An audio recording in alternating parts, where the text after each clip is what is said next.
Guys आता मी बनवत आहे सांबर, इडली आणि चटणी.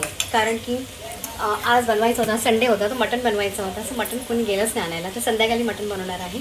सो आता मी बनवलं आहे ते भेंडीची भाजी, डाळ आणि भात. हे माझ्या मिस्टरांसाठी आहे. सो आता आमच्यासाठी मी बनवत आहे, मुलासाठी सांबर, चटणी आणि इडल्या. सो इडल्या रेडी झाली आहेत, सांबार आता बनवत आहे मी. सो ते तुम्हाला फक्त शेंगा ॲड केले, 2 टोमॅटो, 1 कांदा आणि फोडणीला आपला मेथी, राई आणि आता सांबार मसाला. हे थोडीशी साखर ॲड करूया आपण, आणि गुळ पण ॲड करू शकता, खूप छान लागते सांबार. इडल्या बघायच्या रेडी झाली इडल्या. आता इथे भेंडीची भाजी पण रेडी केली, डाळ रेडी आहे. सो आता फक्त आता सांबार आणि चटणी करायची. थोडीशी डाळ थोडीशी साईडला काढून ठेवली होती सांबारसाठी.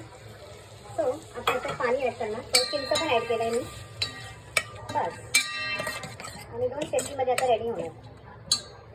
सो असा बेत आहे आमचा.